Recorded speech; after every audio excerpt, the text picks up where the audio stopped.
4 PM middle east में आपका इस्तकबाल है। 4 PM के इस चैनल पे हम आपके लिए लेके आते हैं खाड़ी देशों से जुड़ी जरूरी जानकारी और रोचक कहानियां। साथ ही यहाँ हम दुनिया की तमाम बड़ी खबरों को आपके सामने पेश करते हैं। इसी कड़ी में आज हम बात करेंगे एक बेहद अहम खबर के बारे में। दोस्तों, आपको बता दें कि संयुक्त अरब अमीरात 2027 तक अरबी भाषा कानून लागू करने जा रहा है। ये कानून देश की पहचान की रक्षा करने और सांस्कृतिक भूमिका को बढ़ावा देने के लिए बनाया जा रहा है। हाल ही में संस्कृति मंत्रालय ने संघीय राष्ट्रीय परिषद यानी कि फेडरल नेशनल काउंसिल में इस योजना को पेश किया है। 2026 से 27 के बीच में ये कानून और उससे जुड़े कई कार्यक्रम शुरू होंगे। सरल शब्दों में कहें तो यूएई सरकार चाहती है कि अरबी भाषा देश के हर हिस्से में मजबूत बने। यूएई एक बहुत तेजी से विकसित होने वाला देश है, जहां दुनिया भर से लोग काम करने आते हैं। अंग्रेजी भाषा का इस्तेमाल बहुत ज्यादा हो गया है। सरकारी दफ्तरों, स्कूलों, मीडिया और व्यापार में अंग्रेजी का बोलबाला है। इससे अरबी भाषा कमजोर पड़ रही है। युवा पीढ़ी में अरबी बोलने और लिखने का स्तर गिर गया है। कई अध्ययनों में पाया गया है कि कुछ छात्र अरबी में कमजोर हैं जबकि अंग्रेजी में अच्छे हैं। सरकार को चिंता है कि अगर ऐसा चलता रहा तो देश की अपनी संस्कृति की जो जड़ें हैं वो कमजोर हो जाएंगी। आपको यहाँ बता दें कि इस कानून का मुख्य मकसद अरबी भाषा को राष्ट्रीय प्राथमिकता बनाना है। ये कानून शिक्षा, मीडिया, संस्कृति और सार्वजनिक जीवन में अरबी का इस्तेमाल बढ़ाएगा। सरकार कह रही है कि अरबी भाषा वो सिर्फ भाषा नहीं है बल्कि देश की पहचान का हिस्सा है। इसे मजबूत करने से लोग अपनी विरासत से जुड़े रहेंगे। साथ ही यूएई अपनी खुली और वैश्विक नीति को भी बनाए रखेगा। मतलब विदेशी लोग और भाषाएं अभी भी स्वागत योग्य हैं, लेकिन अरबी को प्राथमिकता मिलेगी। कानून क्या क्या करेगा, अभी ये ड्राफ्ट स्टेज में है। 2026 में इसे तैयार किया जाएगा। 2027 तक लागू होने की उम्मीद है। इसमें एग्जीक्यूटिव रेगुलेशंस भी होंगे, यानी कि नियम कानून की डिटेल्स। कानून सभी सरकारी, स्थानीय और निजी संस्थाओं में अरबी भाषा के इस्तेमाल को अनिवार्य बना सकता है। सरकारी दस्तावेज, साइन बोर्ड, विज्ञापन और कम्युनिकेशन में अरबी को मुख्य भाषा बनाया जाएगा। प्राइवेट सेक्टर में भी अरबी बोलने वाले स्टाफ रखना जरूरी होगा।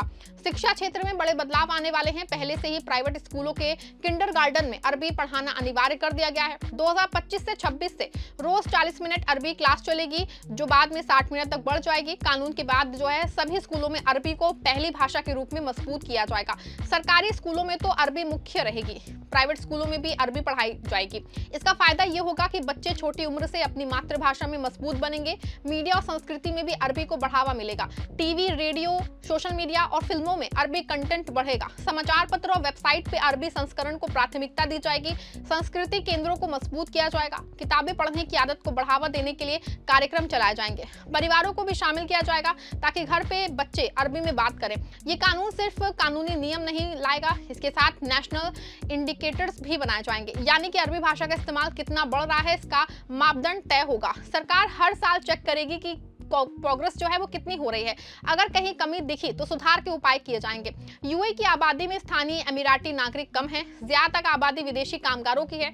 ऐसे में अंग्रेजी आसान मध्यम बन गई है, लेकिन इससे अमीराती युवाओं में अपनी भाषा और संस्कृति से दूरी बढ़ रही है।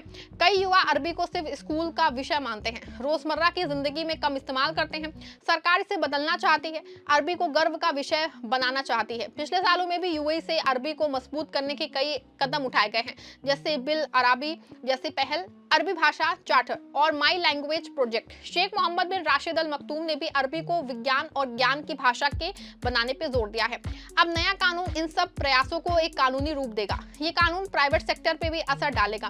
कंपनियां अरबी बोलने वाले कर्मचारियों को प्राथमिकता देंगी। दस्तावेज और मीटिंग्स में अरबी का इस्तेमाल बढ़ेगा। कुछ रिपोर्ट्स में कहा गया है कि प्राइवेट एंटिटी को अरबी स्पीकिंग स्टाफ रखना जरूरी होगा। इससे अमीराती युवाओं को नौकरियां मिलने में मदद मिल सकती है। अमीराइटेज प्रोग्राम के साथ ये जुड़ सकता है। अब सवाल बनता है कि क्या ये कानून विदेशियों के लिए समस्या बनेगा? सरकार कह रही है कि नहीं, यूएई अपनी खुली नीति बनाए रखेगा। पर्यटक, निवेशक और विदेशी कामगार अभी भी आराम से रह सकेंगे, लेकिन सरकारी कामकाज और कुछ सार्वजनिक क्षेत्रों में अरबी जरूरी होगी। इसका मकसद संस्कृति की रक्षा करना है, ना कि किसी को बाहर करना। अरबी भाषा की अपनी खास जगह है। ये कुरान की भाषा है, पूरे अरब दुनिया से जुड़ी है। यूएई जैसे देश में इसे मजबूत रखना जरूरी है ताकि युवा अपनी जड़ों को ना भूले। आधुनिक दुनिया में अंग्रेजी जरूरी है, लेकिन दोस्तों अपनी भाषा को कमजोर नहीं होने देना चाहिए। दोनों को बैलेंस करना है।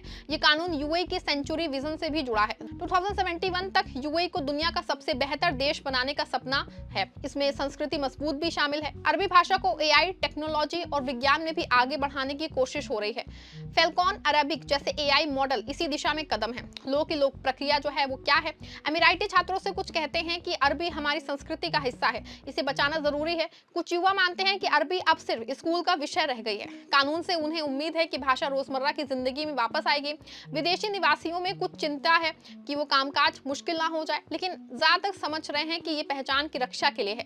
कानून लागू होने के बाद क्या बदलाव आएंगे? स्कूलों में अरबी क्लासेस बढ़ेंगी, सरकारी वेबसाइट और एप्स अरबी में बेहतर होंगे, मीडिया में अरबी प्रोग्राम ज्यादा होंगे, कंपनियां अरबी ट्रेनिंग देंगी, किताबें, कहानियां और सांस्कृतिक कार्यक्रम पढ़ेंगे, परिवारों को अरबी बोलने के लिए प्रोत्साहित किया जाएगा। ये सिर्फ यूएई की बात नहीं है, कई अरब देश अपनी भाषा और संस्कृति को बचाने की कोशिश कर रहे हैं। सऊदी अरब में भी अपनी नेशनल अरबी पॉलिसी बनाई गई है। इसमें स्कूलों, कोर्ट और टेक सेक्टर में अरबी को बढ़ावा दिया जा रहा है। यूएई भी इसी राह पे चल रहा है। अरबी भाषा का इतिहास बहुत पुराना है, समृद्ध है। ये विज्ञान, साहित्य, कविता और दर्शन की भाषा नहीं रही है। मध्य युग में अरबी ने यूरोप को ज्ञान दिया, आज फिर से इसी आधुनिक बनाने की इसकी कोशिश जारी है। यूएई इस दिशा में निवेश कर रही है। कानून के साथ ट्रेनिंग प्रोग्राम भी चलाए जाएंगे। शिक्षकों को बेहतर तरीके से अरबी पढ़ाने की ट्रेनिंग मिलेगी। एआई टूल्स अरबी में विकसित किए जाएंगे। डिजिटल कंटेंट अरबी में बढ़ेगा, इससे युवा अरबी को आकर्षक मानेंगे। संस्कृति मंत्रालय इस पूरे प्लान को लीड कर रहा है। फेडरल नेशनल काउंसिल में चर्चा के बाद अब कैबिनेट अप्रूवल का स्टेज है। 2026 में फिजिबिलिटी स्टडीज सबमिट होंगी, फिर नियम बनेंगे और 2027 में लागू होंगे। ये कानून यूएई की राष्ट्रीय एकता को भी मजबूत करेगा। जब लोग अपनी भाषा में जुड़ेंगे तो देश प्रेम बढ़ेगा, सांस्कृतिक गर्व जगेगा, नई पीढ़ी अपनी विरासत को जानते हुए आगे बढ़ेगी। कुछ लोग पूछते हैं कि क्या अंग्रेजी कम हो जाएगी? जवाब है नहीं। यूएई अभी इंटरनेशनल हब है। अंग्रेजी बिजनेस और ग्लोबल कम्युनिकेशन के लिए जरूरी रहेगा, लेकिन अरबी को उसका हक मिलेगा। दोनों भाषाएं साथ चलेंगी। घरों में माता पिता को भी भूमिका निभानी होगी। बच्चों से अरबी में बात करना, अरबी किताबें पढ़ना, अरबी गाने सुनना, ये छोटे छोटे कदम जो है बड़े बदलाव ला सकते हैं। स्कूल और सरकार के प्रयासों के साथ परिवार का सहयोग जरूरी है। यूएई ने पहले भी कई सांस्कृतिक पहल की हैं। अब्राहम कार्ड्स के बाद भी सांस्कृतिक आदान प्रदान बढ़ा, लेकिन अपनी पहचान नहीं खोई। ये कानून उसी सोच का हिस्सा है। अरबी भाषा को बचाना सिर्फ कानून नहीं होगा, लोगों का रवैया बदलना पड़ेगा। युवाओं को समझाना पड़ेगा कि अरबी उनकी पहचान है, इसे सीखना और इस्तेमाल करना गर्व की बात है। 2027 तक जब कानून लागू होगा तो यूएई में अरबी का माहौल बदल जाएगा। सड़कों पे, दुकानों में, ऑफिसों में अरबी ज्यादा सुनाई देगी। बच्चे बेहतर अरबी बोलेंगे, मीडिया अरबी में समृद्ध होगा, संस्कृति जीवंत बनेगा। ये कदम यूएई को अरब दुनिया में एक उदाहरण बना सकता है, दिखा सकता है कि आधुनिकता और परंपरा साथ चल सकती है। टेक्नोलॉजी और संस्कृति का बैलेंस संभव है। अंत में कहे तो ये कानून सिर्फ भाषा नहीं बल्कि पूरे राष्ट्र की आत्मा को मजबूत करने का है। पहचान की रक्षा और सांस्कृतिक भूमिका बढ़ाना हर देश के लिए जरूरी है। यूएई इस दिशा में ठोस कदम उठा रहा है। आने वाले सालों में इसके सकारात्मक नतीजे दिखेंगे। युवा पीढ़ी अपनी भाषा और संस्कृति पर गर्व करेगी। देश ज्यादा मजबूत और एकजुट होगा। दोस्तों, ये थी इस खबर से जुड़ी पूरी जानकारी। वीडियो पसंद आई हो, वीडियो को लाइक शेयर करिएगा, चैनल को सब्सक्राइब करिएगा।